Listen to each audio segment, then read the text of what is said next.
Энэ бүхнийг хар хайрцаг нэвтрүүлгээс хар хайрцаг. Оройн төргийн хар хайрцаг нэвтрүүлгийн шинэ дугаар эхэлж байна. Манай улс саарал жагсаалтаас энэ жилдээ багтаж гарч чадах уу? Саарал жагсаалтанд орсон явдалд цөөн тонны хүн хариуцлага хүлээгээд өнгөрсөн нь асуудлыг шийдэх үү? Санхүүгийн болон хөрөнгийн зах зээлийг хөгжүүлэхийн тулд төр юу хийх ёстой вэ? Дээрх сэдвээр ярилцахаар эдийн засгийн ухааны доктор, санхүүгийн зохицуулах хорооны дарга асан ДАВААСүРЭНтэй ярилцуулна. Хар хайрцаг. Сайн байна уу? Бидний урилгыг хүлээн авч хүрэлцэн ирсэнд их баярлалаа. Танд оройн төргий. Оройн төргий. За, олон нийт үзэгчид маань таныг бараг таньдаг болсон бах. Дулаан шуган ихтэй байлаа. Улс орныг хамарсан олон үйл ажиллагаа болсон. За, тэгээд би өнөөдрийнхөө ярилцлагыг шууд саарал жагсаалтын тухай одоо үзэгчд бол магадгүй та бүхнийг харахаар саарал жагсаалтын тухай ярих гэж бодож байгаа бах. Ярина.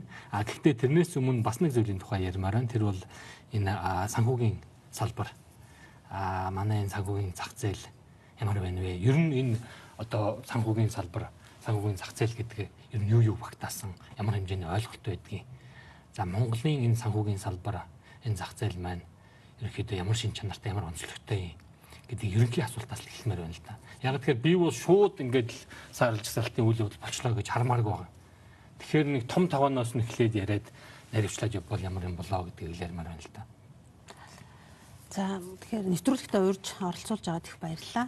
Тэгээд Монгол Улсын санхүүгийн зохицуулах хорооны одоо үйл ажиллагааг одоо өнгөрсөн 40 сарын хугацаанд бол зохицуулж ажилласан. Тэгээд энэ санхүүгийн зах зээл нь санхүүгийн зохицуулах хороонд зохицуулалттай хэсэг нь бол банкнотын санхүүгийн зах зээл буюу даатгалын зах зээл, банкуд санхүүгийн байгууллагууд, хадгалан зээлийн хоршоо, бас хамгийн үнэтэй хэсэг нь бол хөрөнгийн зах зээл байна. Тэгэхээр энэ зах зээл дээр санхүүгийн зохицуулах хороонд тусгай зөвшөөрөл аваад үйл ажиллагаа явуулдаг даруй 3000 гаруй аж ахуйн нэгжүүд бол байдаг. Гэсэн хэдий боловч энэ зах зээлийн маань өнгөрсөн жилүүдэд эзэлж байгаа байр суурь санхүүгийн систем дээр тэр Монгол Улсын макро эдийн засгийн түвшинд тэр их тийм харьцангуй бага байсан. 2016 оны одоо 2 дугаар улирлын байдлаар авч үзэх юм бол банкнотын санхүүгийн зах зээлийн одоо эзэлж байгаа хувь хэмжээ нийт санхүүгийн салбарт активынхаа хувь хэмжээгээр авч үзэх юм бол нэг 5 орчим хувьтай байсан. 2019 оны одоо 3 дугаар улирлын байдлаар энэ зах зээлийн одоо нийт салбартаа эзэлж байгаа хувь хэмжээ дотоод нийтэд түүний үнцний 16% болтол нь өссөн. Тэгэхээр өнгөрсөн 3 жилийн хугацаанд 3 жил гарны хугацаанд бол Монгол Улсын санхүүгийн зах зээл, банкнотын санхүүгийн зах зээл 200% өссөн. 200%. Тэгэхээр энэ бол маш өндөр үзүүлэлт. Тэгэхээр энэ 200% өсөлтийг бий болгохын цаана одоо ямар хүчин чармаалт гаргаж ажилласан бэ гэхээр ер нь нөгөө одоо тийм идэх суултаа амгүй байсан хөрөнгийн зах зээлийн үйл ажиллагаа нэлээд идэвхжүүлж ажиллаж чадсан. Тэнд бол одоо өнгөрсөн жилүүдэд 10 гаруй IPO гарсан.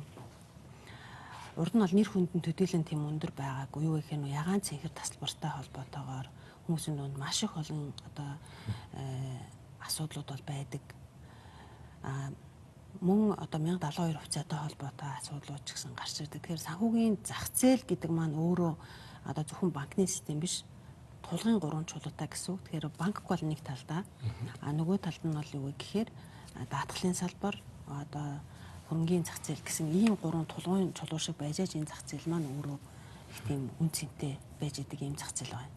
Тэгэхээр энэ зах зээлүүд 3-ын одоо тулгын 3 чулуу шиг энэ зах зээл маань адилхан тэнцүү жинтэй байж нөгөө ачааллыг тэнцүү хуваарлаж ажиллаж ийж гэмээр одоо энэ зах зээл дээр иргэдтэй хэрэгтэй, олон нийтэд хэрэгтэй тэр бараа бүтээгдэхүүн үйлчлэгээ бий болно.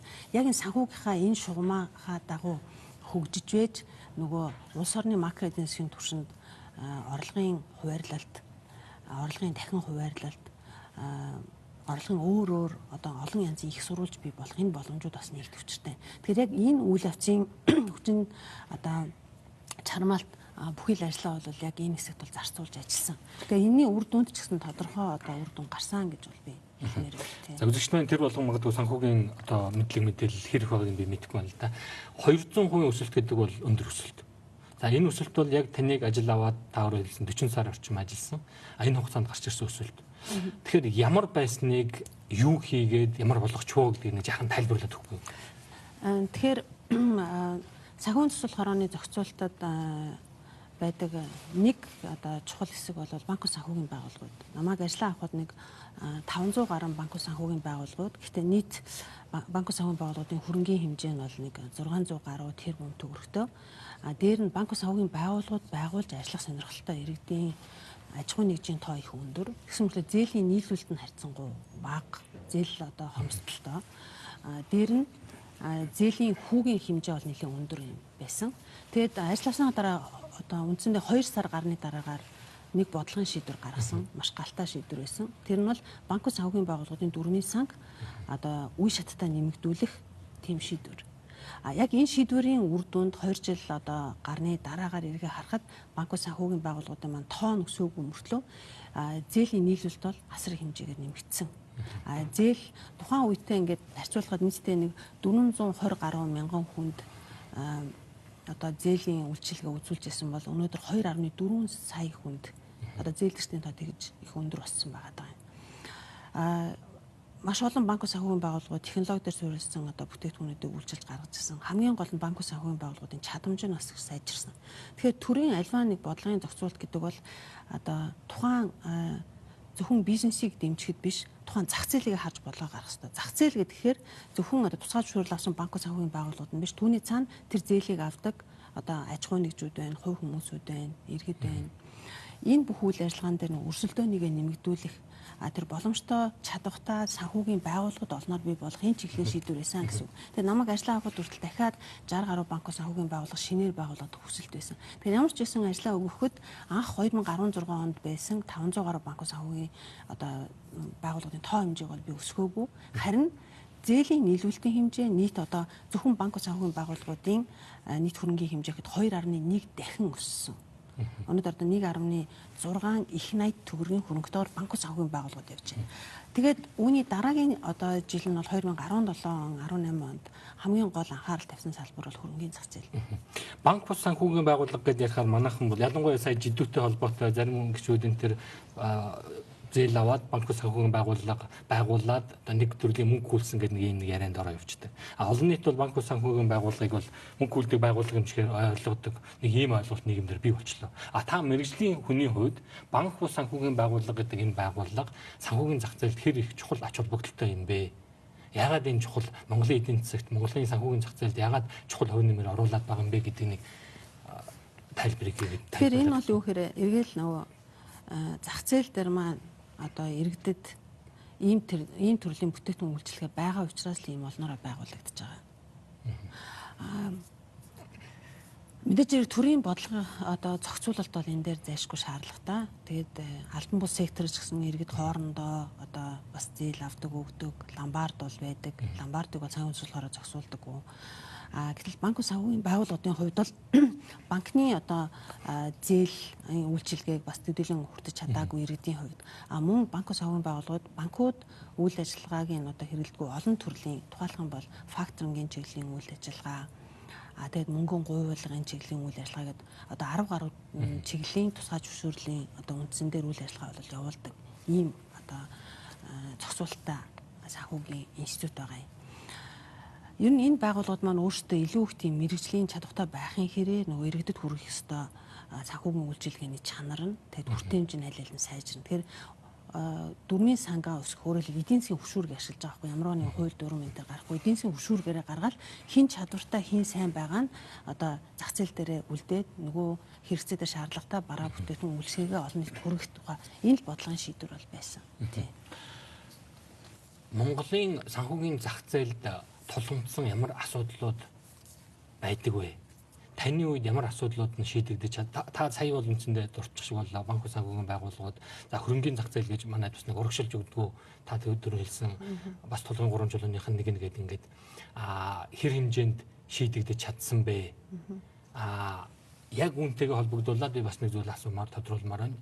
Одоо ямар асуудлууд тулгамдаад байгаа вэ гэдэг асуудал. Тэгэхээр яг хөө энэ зах зээлийн маань одоо үйл ажиллагаа бүхэлд нь авч үзэх юм бол маш хэрэгтэй маш тулгамдсан олон асуудлууд байгаа.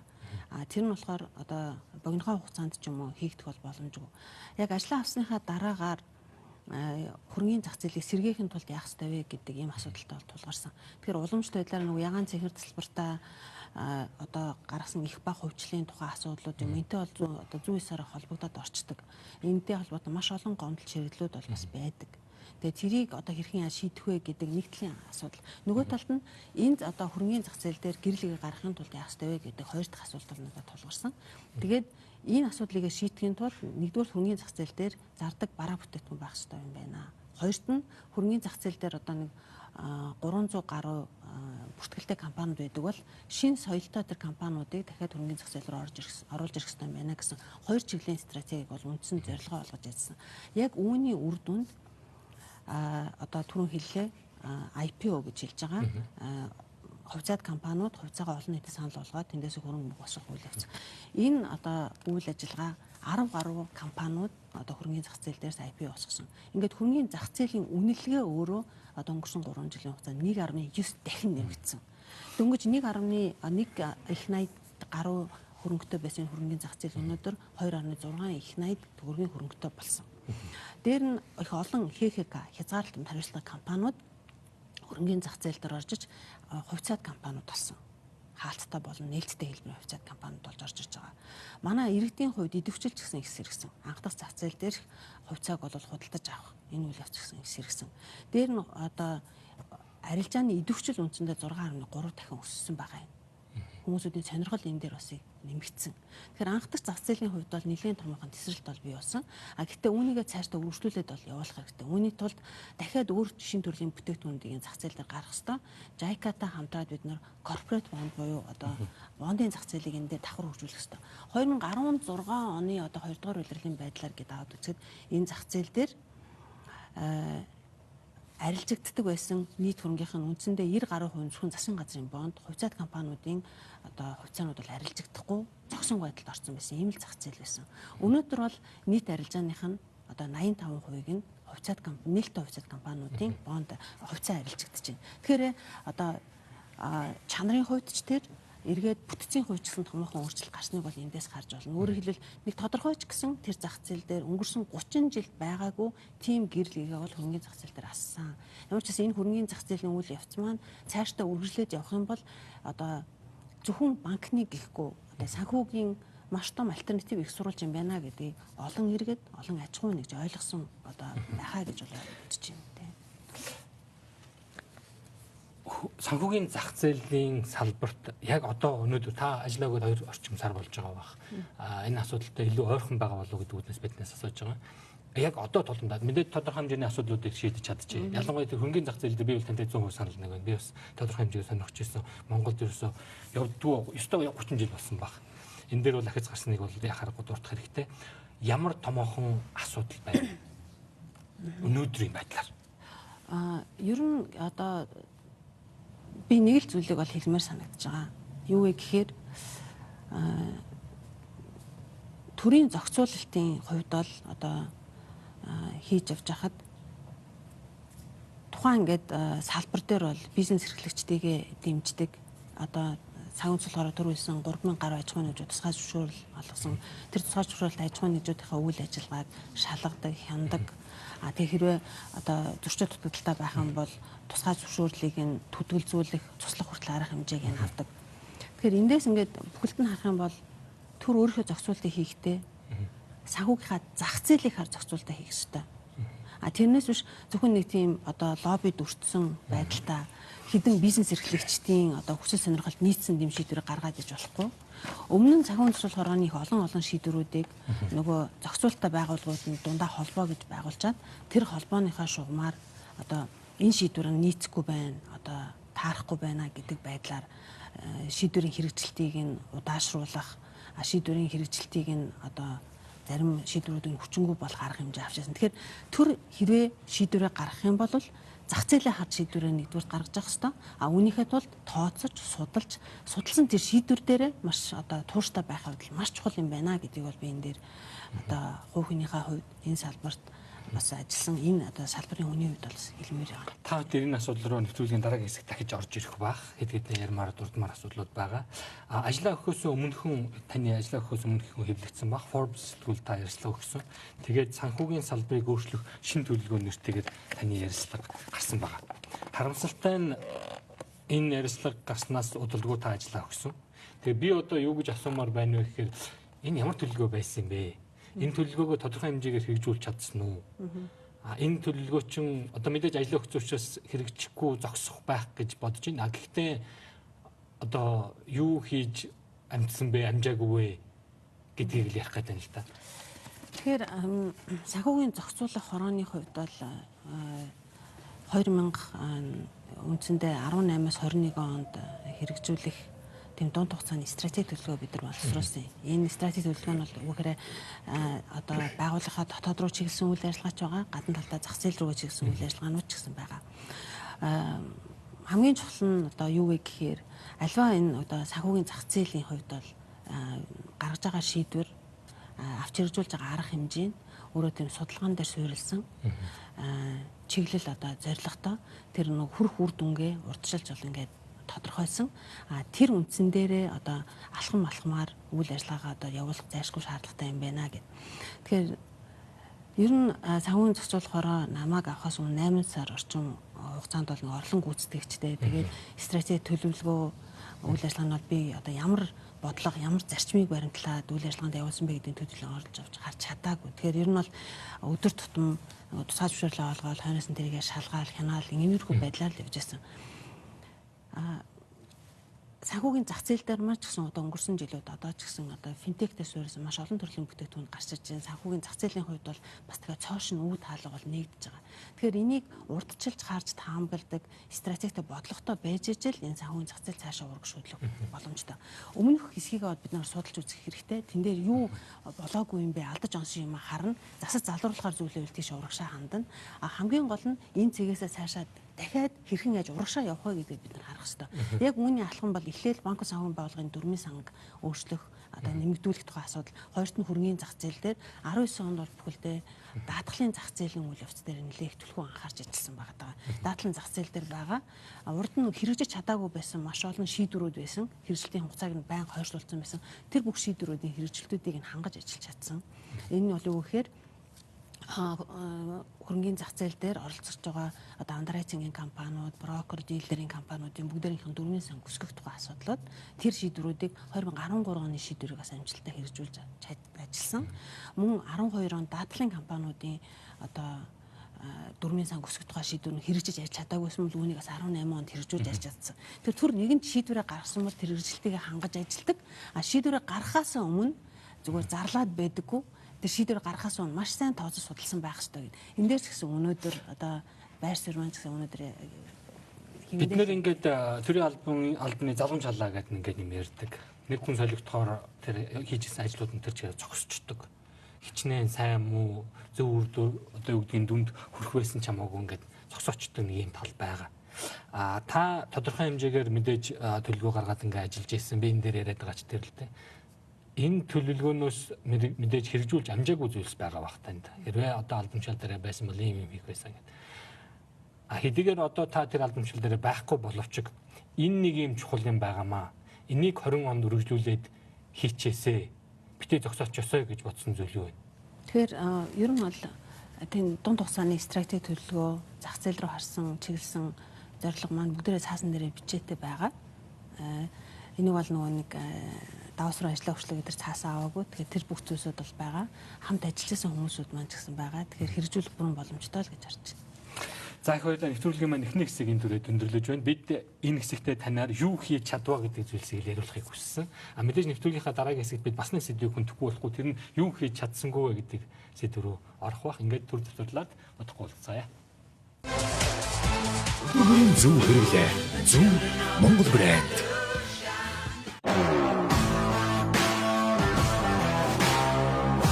Монгол арьсаар урлав. Лимон брэнд. Имарт Экспо 2020 Чингис Имарт салбарт 6 давхарт бүгдийг нэг дороос. Олон зүүнийг дамжсан уламжлалт анс чийсийн хэмжээгээр орчин үеийн технологитой хөсөөлөн тань зэрэгслээ.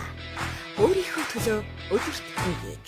Анчин аутфитерс өдрийн ээлжид хэмдэрдэ 1-р сарын 13-ны дуустал зарлаж байна. Эдгээр 9 хүүтэнд таныг дулаан байлгах технологитой өвлийн бүх заврууд 10-аас 70% хүртэлх хэмдэрэлтэй тул та яараарай. Жинхэнэ шилдэгүүдийн шоу эхлэх гэж байна. The Voice of Mongolia шоу эхлэхэд 10 хоног үллээ.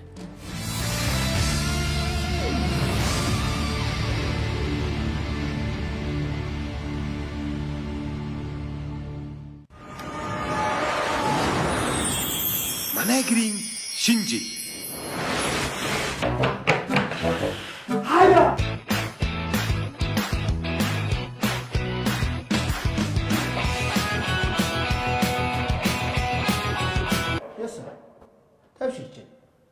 Манай гэрийн шинжиг.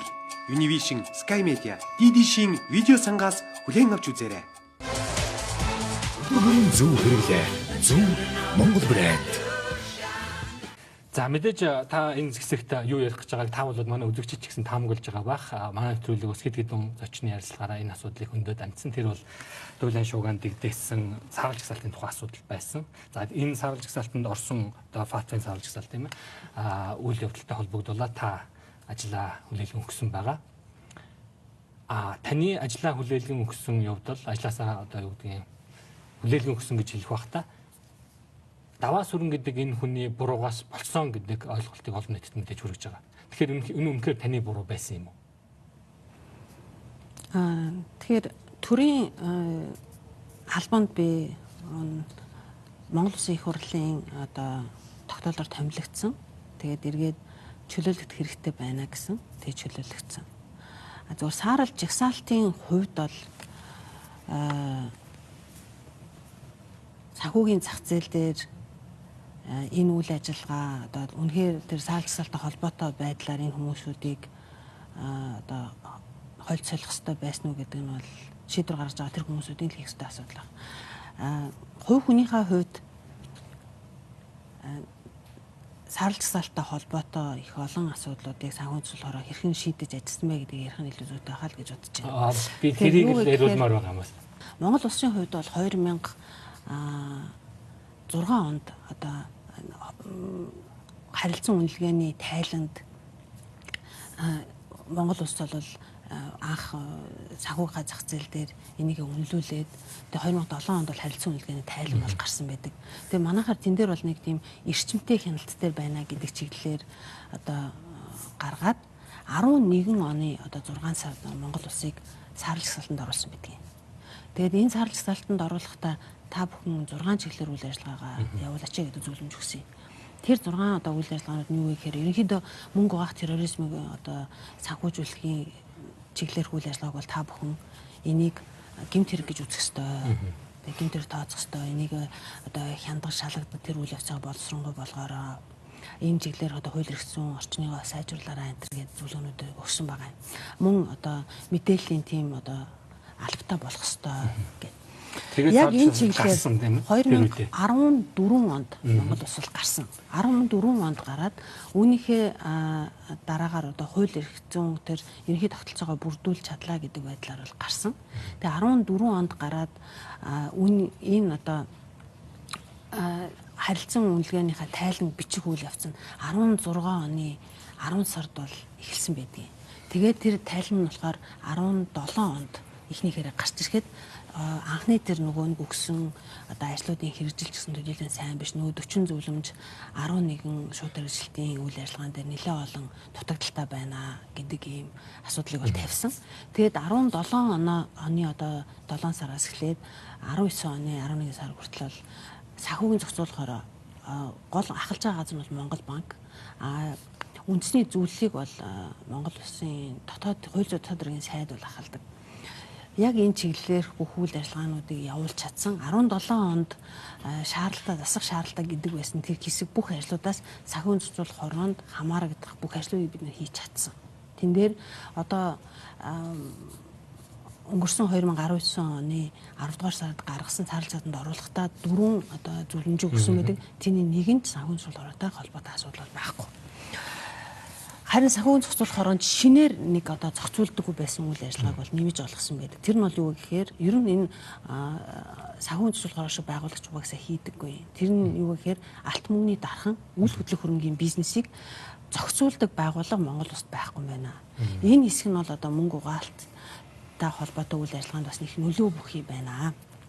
Тэгэхээр хууль дээр ингээд өөрчлөлт оруулаад тэр одоо үйл ажиллагааг санхүүгийн зохицуулахаар хамгийн төсөөтэй их ойрхон байгаа санхүүгийн зохицуулахаар учраас санхүүгийн зохицуулахаар зохицуулаа гэдэг хууль эрх зүйн өөрчлөлт орсон. Энэ нь тэр нөгөө өгсөн 4 зөвлөмжийн нэг дээр л байгаа юм. Тэрнээс биш өмнө нь санхүүгийн зохицуулахаар оноос хийх ёстой байсан гэсэн хэсэг дээр бол энэ ямар нэгэн асуудал байхгүй юм шүү гэдгийг би удаа дараа хэлж байгаа тэрийг одоо ч гэсэн бас онцолж хэлмээр байна.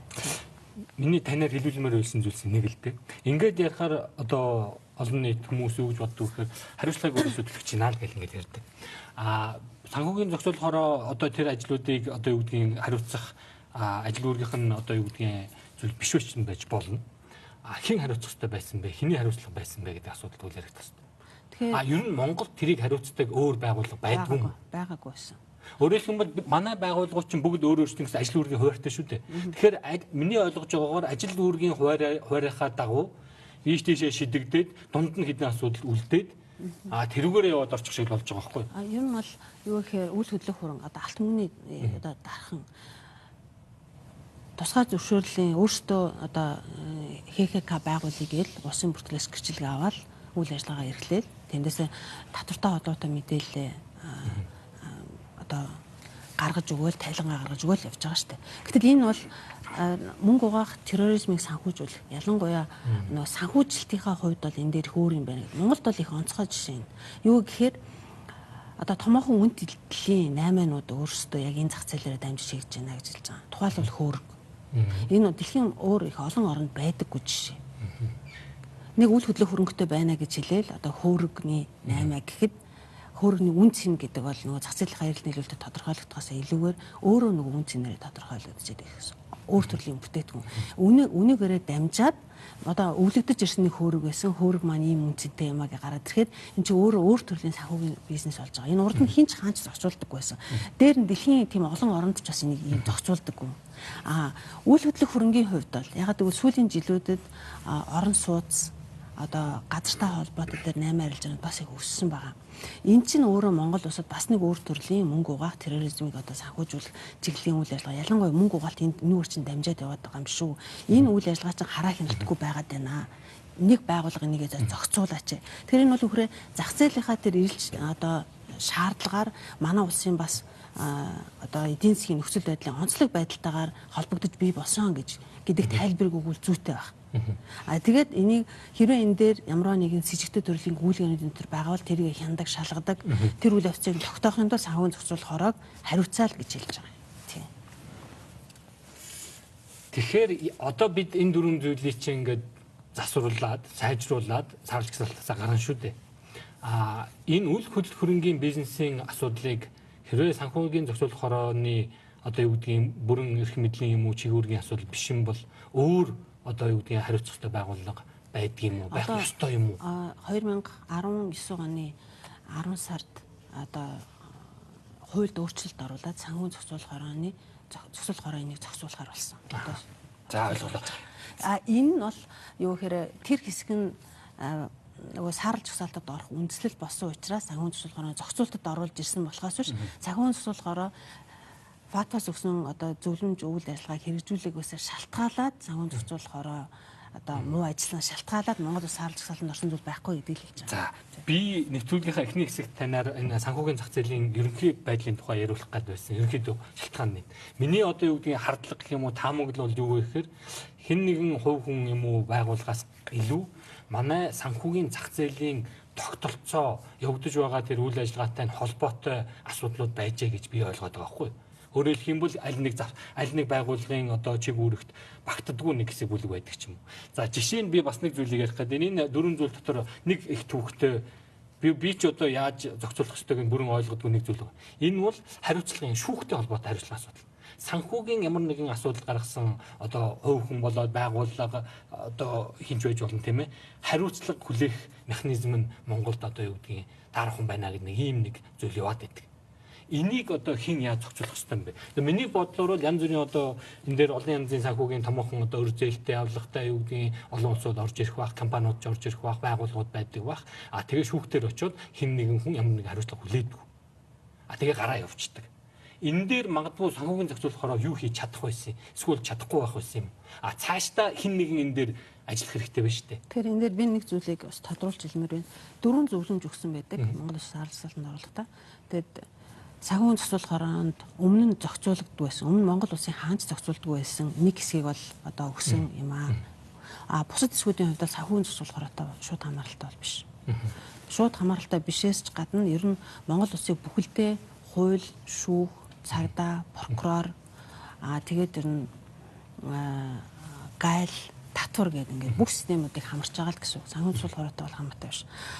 Сая таны дээр ярьж байгаа хэсэг дээр бол зарлж байгаа, мэдэгдэж байгаа одоо мөнгө угаалттай мөнгийг одоо хуулиус аргаар одоо олсонтой холбоотойгоор олон хэргийг Монгол бас ингээд зарлаад яриад идэг боловч тэндээсээ мөрдөн шалгаад одоо хянах үйл явцдаа яг яр шийтгэл оноос нь бас байхгүй байна. Тэгэхээр энэ дээр асуудал байна гэд. Энэ бол яг тэр прокурортой шүүхтэй мөрдөн байцаа халбатай шууд холбоотой асуудлууд байгаа юм. Энэ бол санхүүгийн төсвөл хороотой холбоогүй. Мөн хилээр орж ирж байгаа одоо мөнгийг их усүр гаруулж хэмжээний мөнгө бол их усүр гаруулыг нь одоо илүү тодорхойлох чиглэлээр ажиллах хэрэгтэй. Тэгээд дөрөвдөг нь болохоор бүх одоо санхүүгийн систем, хууль шүүх бүх ингээд газруудын хамтын ажиллагааг их уялдуулж ажиллах хэрэгтэй гэсэн ийм хүчилийн зөвлөмжүүд байгаа энэ дотор. Тэгэхээр санхүүгийн төсвөл хорооны одоо дараагаар ажиллаж байсан хүний хувьд бол яг санхүүгийн төсвөл хороонд даалгаж өгсөн эхнийх нь тэр мөнгө угаах, терроризм санхүүжүүлэх одоо холбоотой зөвлөмж өгсөний нэг нь л бол яг тэр алт бүхний дархан үндэтлэл үйл хөдлөмжийн бизнесийн үйл ажиллагааг санхүүгийн төсвөл хорооны зохицуултад оруулж ирсэн шинээр. Тийм л зүйл байна. Бид саяхан улсын хурал дахь эдийн засгийн байнгын орооны дарга Баатартай ярилцсан. Тэгээ 20 оны 1-2 хувьлэрлэхэд бид нар сарлах сурталчилгаа гарна гэдэг их өдрөг байдлаар тайлбарлаж ярьсан. Жишээ нь та бүхэн саяны ярьсан одоо тэр хариуцлага хүлээх тухай одоо олон хэрэг ингээд нэгдсэн байж л одоо юу гэдэг хариуцлага хүлээсэн хүн байдгүй ч байдаг юм уу тийм ээ. Энийг бол одоо факт мэдээж сөхөж ярина штэ. Санхүүгийн төсвөл хороо энэ дээр магадгүй шууд ингээд холбогдоод ажиллах боломжгүй гэдгийг бид нар бол ойлгож байна. Тэгэхээр энийг шийдэх механизм одоо бүрдэж чадсан юм уу жишээ?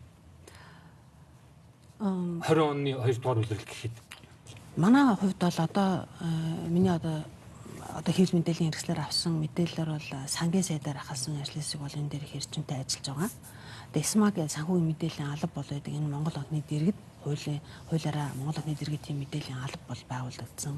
Энэ үйл ажиллагаагаа бол явуулж байгаа. Тэгэхээр одоо энэ удаа сарлсад гарах ажиллах энэ одоо эрчимтэй хяналтынхаа байдлаас гарах ажил дээр бол сангийн сайд одоо ахалж ажиллахаар болсон юм байна гэж ойлгож байгаа. Энэ нь зөвхөн нэг байгууллага, нэг хүнээс бол хамаарсан асуудал биш ээ. Энэ бол ерөнхийдөө Монгол улсын санхүүгийн санхүүгийн тогтолцоог илүү боловсронгуй болгох мөн тэн дотор байгаа альва нэгэн с ิจ гтэй тэгээд асуудалтай одоо зүйлсүүдийг засаж залруулах, сайжруулах ийм одоо хамтын үйл ажиллагааны үр дүн байх ёстой л гэж харж байгаа. Энийг бүх системийн хувьд харж байгаа. За, та бараг хариулчлаа. Би юу гэж асуух гээд байсан бэ гэхээр өнөөдөр Монгол улс энэ саарл жагсаалтанд орцсон үйл явдлыг нарийн ирэх юм бол нэг хүн дээр ингээд хариуцлагыг ноогоод олон нийтэд биднэрт бол юу гэж харагдуулж байгаа вэ гэхээр үзэгчд болоод бидэн тийм ээ. Энэ хүн энд алдаа гаргасан хүнийг ажлаас нь халтсан. Энэ хүн хариуцлага хүлээгээд ажлаасаа огцорцсон гэдэг байдлаар бидэнд ойлгуулад байгаа байхгүй. Гэтэл таны саяны ярьж байгаагаар миний хардж байгаагаар бол нэг хүнийг ажлаас нь халаад зохицуулчдаг асуудал биш юм шиг санагдаад байгаа байхгүй. Тэгээд энэ асуудал дээр нэг хүн хариуцлага хүлээх нь бол хэр оновчтой шийдэл байсан гэдэг ийм нэг мэдээж энэ улс төрийн шийдвэр байх. Гэхдээ яг тэр ямар оновчтой байсан, оновчгүй байсан юм гэдгийг тэр шийдвэр гарсан хүмүүсээс нь асуусан илүү зүг байна. Одоо яг та бүхэн шийдвэрээ гаргачлаа. Энд чи хэр зэрэг оновчтой юу? Яг эндээсээ ямар үр дүн бий болчих, ямар эерэг одоо сөрөг юм бий болчихоо гэдгийг тэр хүмүүсээс нь асуух нь бол зүг байна. Тийм. Мэдээж бодчих. Бүрийн зөв хэрэглээ. Зөв Монгол брэнд.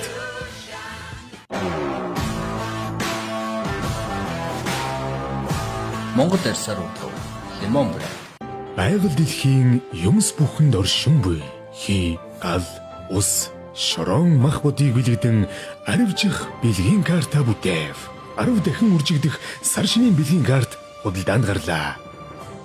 Mobicom Jet School of English 2020 оны анхны бэлгээ задлаа. Бүх хэсэгч 20% хөнгөлөлтөй. Олон улсын IELTS, TOEFL шалгалтанд бэлтгэх сургалт болон нас насны онцлог тохирсон бүх сургалтуудаа эсэлт авч эхэллээ. Холбогдох утас 77118899. Jet School of English. Олон зүүнийг дамжсан уламжлалт альс чийсний хэмжээгээр орчин үеийн технологитой хослуулан тань зэрэгцээ. Өөрийнхөө төлөө өдөрт нэг Аймчин аутфитерс өдрийн ээлжид хэмдэрлээ. 1-р сарын 13-ны дуустал зарлаж байна. Эдгээр 9 хүүтэнд таныг дулаан байлгах технологитой өвлийн бүх цагууд 10-аас 70% хүртэлх хэмнэлттэй тул та яараарай.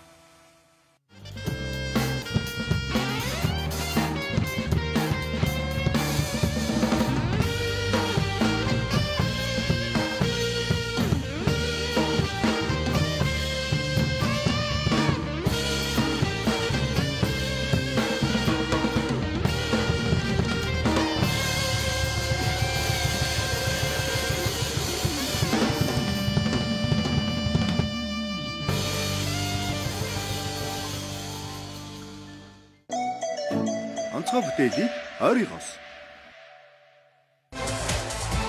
Өглөөний зөв хэрэглээ. Зөв Монгол брэнд. За эмэгтэй хүн төрийн албанд ажиллахад таны хувьд ямар хүндрэл бэрхшээлүүд байсан болоо гэж асуумаар санагдаад байна л да.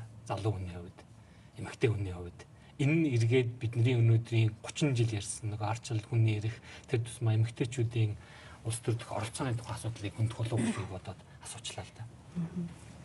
Тэгэхээр яг ингээд нэг эмэгтэйчүүд гэж ярихаасаа ч илүүгээр төрийн алба гэдэг бол ер нь ачаалал даах чадвартай. Тэгээд аливаа асуудалд хандахтаа бас их тийм мэрэгсэн байх, чадварлаг байх. Дээрэс нь хувь хүнээс их тийм төсвөр төвчээр шаардсан. Мөн ёс суртахуунтай. Хамгийн чухал зүйл нь бол юу гэхээр нөгөө хувийн компанийг удирдах байгаа биш төрийн албыг одоо удирдах байгаа хүмүүсийн хувьд бол өөрөөсөө давж нөгөө бусдын төлөө ажиллаж чаддаг. Тэндээсээ их тийм өндөр сэтгэл ханамжийг авч гаргадаг. Тухайлх юм бол зүгээр хувийн компанид ажиллаж байгаа хүмүүс бол ашиг орлогоо хэрхэн яаж нэмэгдүүлэх ёстой юм. Ангиснэрээ гэр бүл үр хүүхэд одоо хүмүүсүүд хэрхэн яаж тэтгэх вэ гэдгийг санаж бодож яг тэр зорилгын төлөө ажилладаг бол төрийн албанд дараагийн үедээ өнөөдрийн хийж байгаа энэ алхам маань дунд олон урт хугацаанд нийт олон нийтэд ямар үр өгөөж өгөх вэ гэдэг талаар тэр талаар л бодолтой шаналдаг хүмүүс байх хэрэгтэй байна гэж бол би ойлгож байгаа юм. Мэдээж хэрэг эмэгтэй хүний хувьд бол айлын ээж хүний хувьд, эхнэр хүний хувьд төрийн албыг хашгаад гэр орондоо зарцуулдаг байсан цагаас илүү их хэмжээний цагийг бол төрийн албанд зарцуулсан.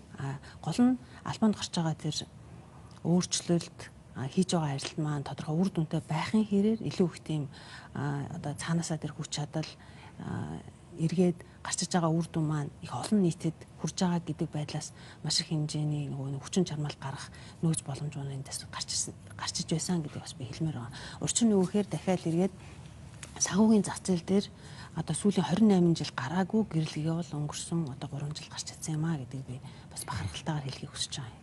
Тэр гэрлэгийн чухам юу вэ? Тодруулаад тайлбарлаад гэж. Тэр одоо гэрлэг бол юу гэхээр ер нь дотоодын нийт бүтээгдэхүүний нэг одоо эсвэрхгүй байсан хувьтай байсан зах зээл маань тод нийт бүтээгдэхүүний 16% бол хүрсэн. Бүх зах зээл маань үндсэндээ 200% өссөн. 3 жилийн хугацаанд 200% тоо үзүүлэлтээрээ. Тэгэхээр энэ үзүүлэлтийн цаана бол маш их хүчин чармаалт, маш их одоо ажил одоо судалгаа, шинжилгээ тооцоол байсан юм шүү гэдэг бас хэлмээр байна. Дээр нь одоо энэ хугацаанд хамтарч ажилласан багийнхан маань систем сайн байсан.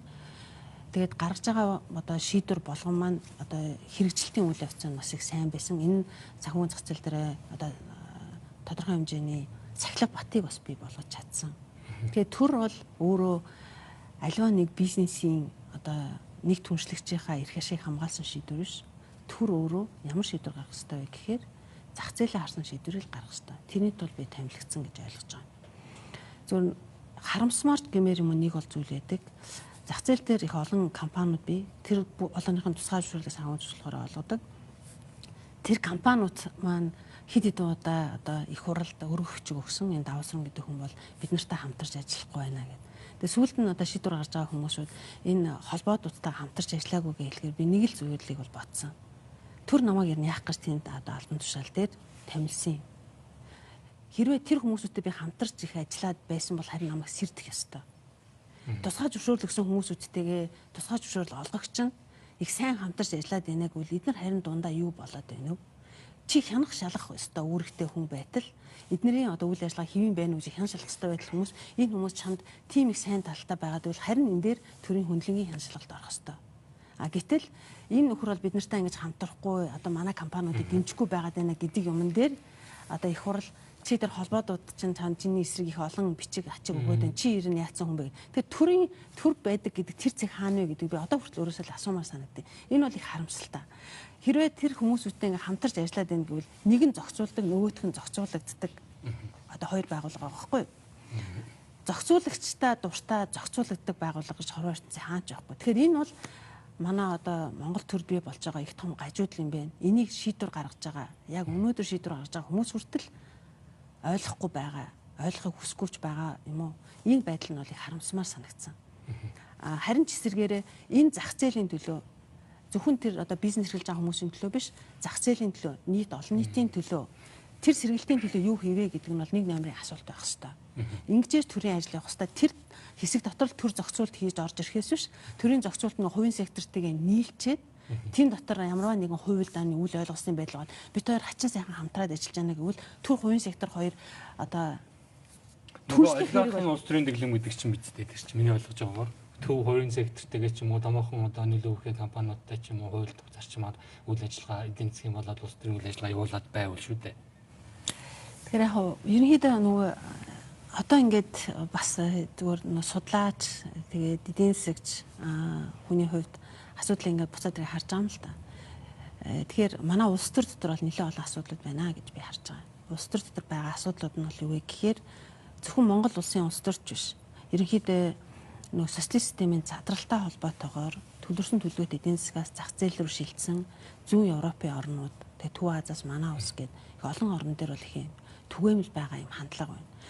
Учир нь юу вэ гэхээр сүүлийн 30 орчим жилийн хугацаанд улс төрд бий болсон олон одоо үйл явц, үйл ажиллагаанууд бол ард олныхоо нөгөө итгэлийг хүлээж чадгаа байсан. Ард олон одоо улс төрийг сонирхоо байсан, оролцоо нь их буурсан, итгэл нь алдарсан ийм байдлууд бол их ажиглагдаж байна л да. Тэгэхээр энэ нь ингээд ерөнхийдөө улс төрийн нам байна, улс төрийн нам өөрөө төлөвшүүл явц. Тэгээд сонгуул болгон дээр гаргадаг мөрийн хөтөлбөр, улс төрийн намын өөрийн үзэл баримтлал гэдэг ингээд их олон асуудлууд байна. Бүхэлд нь ингээд цэгнэд харахаар дэлхийн одоо сонгодог хэлбэрийн ялангуяа би хөгжингү улсуудыг хэлж байна. Аль ч улсуудад тохиолдоогүй их тийм том одоо шуурга бол зүүн Европын орнууд болон Монгол улсад бол тохиолдсон. Тэр нь бол юу вэ гэхээр өмч өвчлөл. Төлөрсөн төлөвлөлт эдийн засгийн одоо үед одоо хуучин социализмын үед байсан тэр өмчийн томоохон хэмжээний хувьчлалын үйл явц эдгээр бүх улсуудад бол тохиолдсон. Энэ нь өөрөө улс төрийн намыг одоо улс төрийн намын одоо хувьчлалын үйл ажиллагаанд оролцох далд хэлбэрийн бизнесүүд тэгээд дээрэс нь далд хэлбэрийн бизнес маань өөрөөр хуулиар зөвшөөрөд өгөө төрлийн бизнесүүд яг үнтэй холбоотойгоор нөх хээл ахуул, авилгал үүсэх энэ үйл явцын хамгийн том үндсэн тэнд дэжэл гэж харж байна. Тэгэхээр үндсэндээ 30 жилийн хугацаанд одоо бол одоо Монголын ард түмэн бол энийг мэдэрч байна. Их тийм ёс суртахуунтай асуудалд ингээд нэг тийм шударгаар ханддаг ийм хүмүүсүүд их байгаасаа гэдгийг хүсэмжилж байна. Яг энэ байдлаараа бид нар цаашаа явах юм бол улам бүр итгэл алдарна гэдэг байдлаар ярьж хэлж эхэлж байна. Тэгэхээр энэ бол бас амар биш. Амар үйл явц биш. Гэхдээ магадгүй одоо бол тийм засах их том цаг нь баха гэж бол би хардгийн. Зөв хувь хүнийхээ хувьд. Тийм. Энэ бол засагдах ёстой. Монголын төрийн институт маань төрийн албаагч гэж хэлж болно. Хэр чадвартай юм бэ?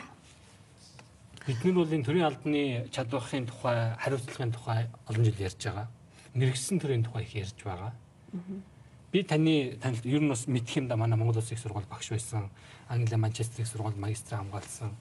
Америкийн Нью Хампшир их сургууль доктор хамгаалсан.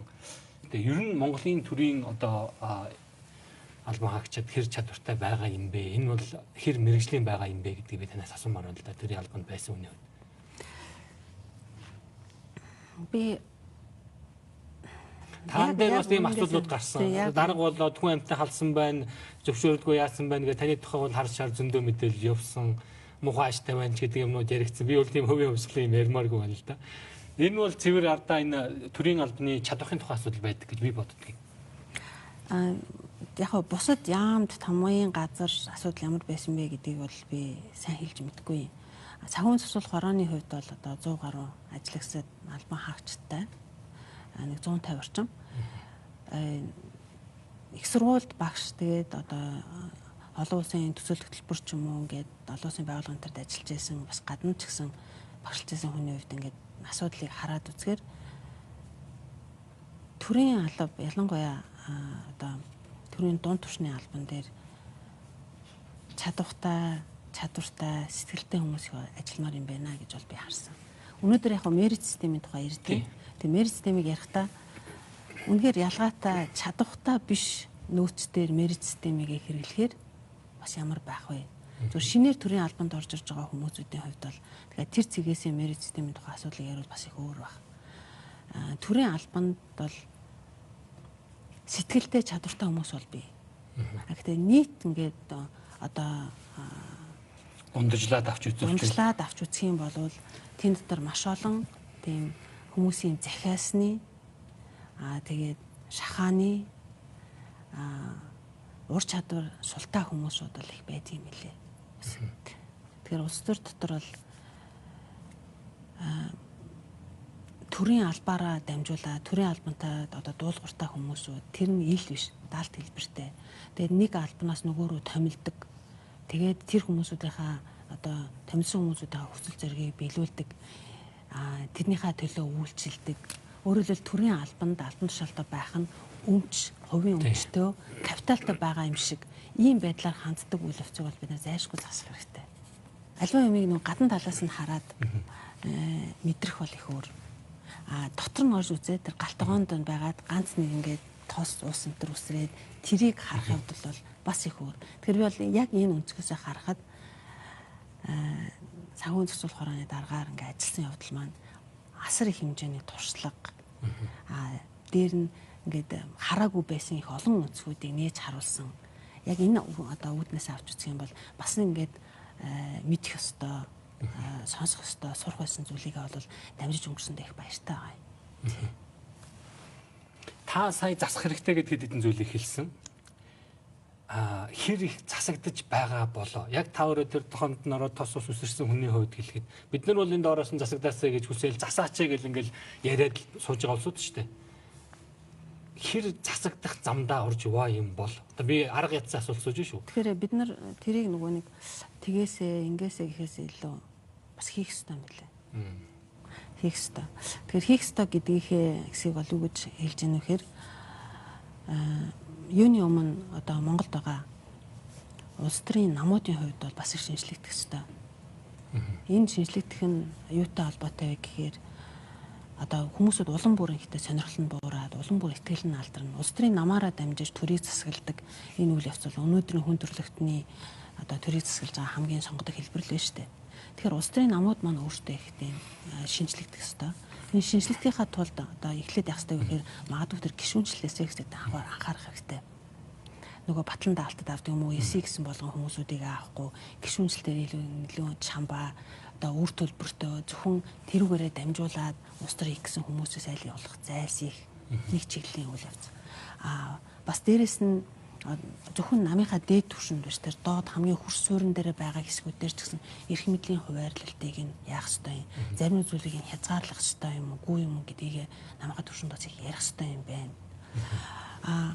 Улс төрийн одоо намууд дотор гадна талдаа одоо илүү тийм лидер байгаа хүмүүсүүдийг бас татан оролцуулах, бизнесийн хүмүүсүүд байж болно, шинжлэх ухааны одоо нэртэй хүмүүсүүд байж болно. Цусаа сэлбэх энэ аргуудыг бас их хиймээр юм байна. Хэрвээ улс төрийн одоо нам дотор хэтэрхий их тийм гүнзгий автсан хэсгүүд байх юм бол тэр хүмүүсүүдээрээ төрийн өмчит компаниудыг эргээд одоо даргалуулаад, тууцад нь суулгаад ээж суулгахгүйгээр тэндээс ингээд өөрөөр хэлбэл өмчлөл эргээд улс төрийн үйл явцыг одоо үйл явцыг бас ялгаж салгаж хармаар юм байна. Нөгөө талаар ер нь нийгмээ өөрөө ингээд хяналтаа сайжруулж цэвэршүүлэхийн тулд иргэний нийгэм чухал. Иргэний нийгэм гэдэг бол нөгөө өөр холбоотод бол биш шүү. Иргэний нийгэм гэдэг бол цаана яг олон салбар мөчөртөө яг тэр үйл явж байгаа төлөө явдаг. Иргэний нийгэм байж байгаад улс төрд орё гэсэн хүсэл сонирхол биш. Яг нийгэмдээ хяналттай одоо ил тод байдлыг илүү сайжруулж эргээд нөгөө хариуцлага тооцох тэр механизм бий болгох, тэр иргэний нийгэм бий болох хэрэгтэй. Энээс суурь олон тийшээ одоо ингээд хөлбрөөд идэг биш. Монгол дундаж давхар маш чухал. Өөртөө мэдлэгтэй, мэдээлэлтэй одоо тодорхой хэмжээний өмч хөрөнгөтэй салхины аясаар шийдвэрээ гаргадаг, нөлөөлүүлж тодорхой хэмжээний хөлс мөнгөнгүүд шийдвэрээ гаргадаг биш. Тийм дундаж давхар. Сонгуул өгөгчтэй гэлээд байна л да. Бид хэрвээ сайн зөв сонгуул өгдөг иргэний нийгэмтэй маастай болж чадвал тэр хэмжээгээр өөрөөр хэлбэл дээр нь одоо өөртөө боломжтой хүмүүсүүд байх юм бол тэр хүмүүсүүд нь чимээгүй байхгүй, болохгүй, бүтэхгүй байгаа зүйлсийн тухай бас ярьдаг, хэлдэг. Дахиад тийм одоо бие даасан институтууд олноороо болж судалдаг, шинжилдэг. Нөгөө талаас хөндлөнгөөс тэр үйл явсан зөвхөн одоо хэвлэл мэдээл 3 дахь засаглалаар биш, нэлээд юм даацтай, судалгаатайгаар энэ асуудалд ханддаг байх хэрэгтэй. Тэгээд ингийн хэрээр улс төр дотор бол энэ цэвэрших үйл явц маань илүү хурдтай болно. Бид нар одоо энийг ингээл бохирдлоодоо өнгөрлөөдөө гэд ингээд харах биш энэ үйл явцаа. За эрэгтэйчүүд, эмэгтэйчүүдийн хувьд гэхэд нэг л зүйлийг боддог. Эмэгтэйчүүдийн хувьд бол ягаад одоо тэр квот тэр бол их хэрэгтэй вэ гэдэг хэлэхээр өнгөрсөн 30 жилийн хугацаанд бол Монгол улсын улс төр бол өөрөө ер нь хөгжсөнгүй. Улс төр бол хөгжсөнгүй. Улс төр хөгжөөгөө байгаагийн одоо маш тодорхой жишээ нь өнөөдрийн нөхцөл байдал.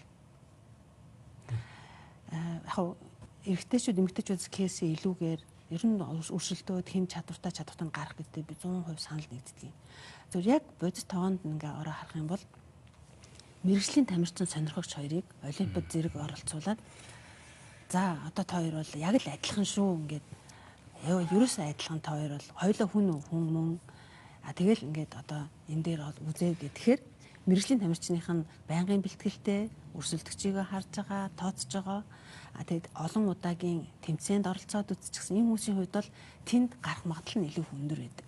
Гэтэл сонирхчийн хувьд бол магадгүй дараагийнхаа үе дээр тэрийг бэлтгэхгүй болвол нөгөө тамирчдын нөөцөн ч гэсэн байхгүй болно. Нөгөө байнгын одоо ороод идэх хүмүүсийн хувьд нөгөө шахагдсан тэр хүмүүсүүдээс чинь шин юм нийгмийн өөрчлөх, ёс суртахуунлаг байдлаараа энэ асуудалд хандах илүү их тийм одоо эерэг байдлаар асуудалд хандах хандлага нь хэр зэрэг байгаа юм болоо гэж зүгээр ингээ харьцуулах харахаа нэг тийм зүйлсүүд л харагдаад байна тийм. За Монголын төрийн албаны өнөөгийн байдлыг та миний ойлгож байгаагаар их гоё зөвөрлж хэллээ. Тийм мэрэгжлийн бас тамирчид зэрэг өрсөлдөд нэг догоонт байгаа гэвэл миний ойлгож байгаагаар бол бас миний мэдих олон салбаруудад иймэрхүү нөхцөл байдал байдаг болов уу гэж бодож байна. За ингээ бидний ярилцах цагийн түрээд өндөрлөж байна. Бидний урилгыг хүлээн авч хүрэлцээрсэн бол их баярлалаа. Таны цаашдаа ажилд амжилт хүсье. Та бүхэнд их баярлалаа. Баярлалаа.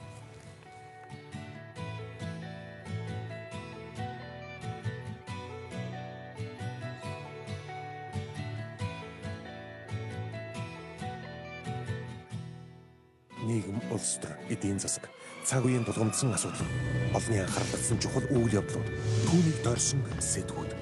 Бид чухал үйл явдлын эздийг тэмдэгч, харин тэдний байр суурийг тодорхой мэддэг.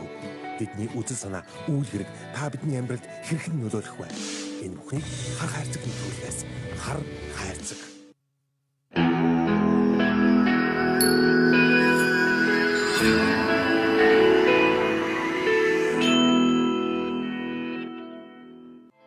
Дэлхийн нарыг торин эргэхдээ жижиг багц урсгалыг дайрч өнгөрөхөд солирын бороо үүснэ. Манай оронд 503 зүйлийн шувуу амьдардаг. Үний сонсголын эрхтэн нь 16-аас 20 мянган герцийн давтамжтай дууг бүлээн авч ялган мэдрэх чадвартай байдаг. Цас нь 5000 гаруй төрлийн өөр хэлбэртэй ба ширхэг бүрэн дахин давтагдшгүй байдаг. Цагийн зүүн үргэлж зүүнээсээ баруун тал руу хөдөлдөг. Учир нь цаг нарны тусгалыг дагаж хөдөлдөгтэй холбоотой. Нэг зүгийн насан туршдаа цайны халбагны нэгийг 12 хуваасандаа тэнцэх зүгийн балыг үүдэрдэг байна. 3 настай хүүхэд өдөртөө 400 асуулт асуудаг байна. 1948 онд Лондон хотод анхны мэдлэгээний хуудсыг бичиж байна. Өнөө хөтөлбөр нь жилд дунджаар 1017 сэдвээр 1384 зочинтой ярилцдаг.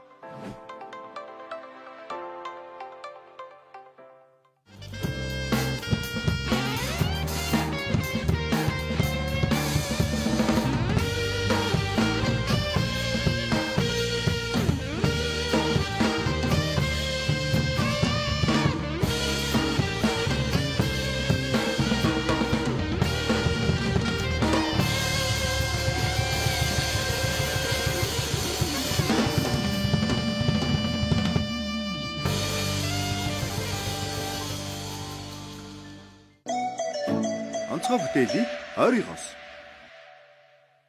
Тэр хүн юу гэсэн гэж? Сайн байна уу? Минлээд гар барих гээд гараа сунгасан чинь хүн рүү муухай харснаа. Утас авч чадах уу? Гэдэг байгаа.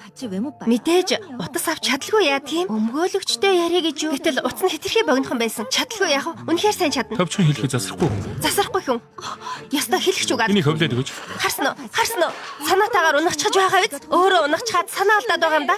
Би яаж 3 сарын турш тийм хүнтэй хамт ажиллах юм бэ? Чин сэтгэл бүх анги оройд орлоо. Алдагдсан өдөр гэж тэр өдрийн турш нэг ч энэгээгүй өдрийг хэлдэг. Гэр бүлийн хөгжөөнд цэнгээд ДНХ нэвтрүүлэг танаа гэр бүлд аз жаргал энэтхүүрийг бэлгэлнэ.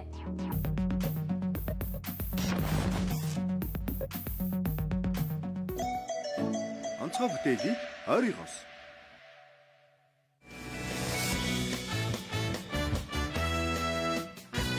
Эмчийн эсрэг интернет шоу нэвтрүүлэг эргэн ирлээ. Та өвдөж байсан уу? Бүгд явж тал тас гээл явцсан. Яг тодорхой үед Танд энэ өвчний үед ямар шинж тэмдэг илэрч байсан бэ? Тэ чаваар хатгаж өвддөг. Хамар битүүрдэг. Таны өвчний онш юу вэ? Бөөрийн хор тавдрахгүй. Гүйсэн булчирхаа өрсөл. Энэ шоунд бүртгүүлж та өөрийн өвчний онош болон шинж тэмдгийг хүмүүст урьдчилан мэдээснээр олон хүний эрүүл мэндийг хамгаалах боломжтой. Эмчийн эсрэг интернет шоу нэвтрүүлгийн бүртгэл явагдаж байна. Та бүртгүүлэхдээ Монгол телевиз сайт руу ороод доор байрлах бүртгэлийн хэсгийг бүглэхтэл хангалттай. Мөн дараах дугаараас дэлгэрэнгүй мэдээлэл аваарай. Эмчийн эсрэг интернет шоу. Энэ группийг миний хүү Хангаа удирд. Манай шинэ найз Хангаа маань Хангаа группийн ерөнхийлөгч болсонд халуун баяр хүргэе. Амтралт чинь хамгийн чухал нь өөрөө хөхөд хань нөхөрлж байгаа гэдэг юм. Чамайг л харж байвал ертөнцийн хязгаар хүртэл явсан ч яах вэ? Миний хүүхдийн нэрийг Хангаа гэж өгөөрэй. Чи бид хоёрын Хангаа төрлөө нүдэн жирэмсэн их нэр чинь харагдаад хэцүү байна.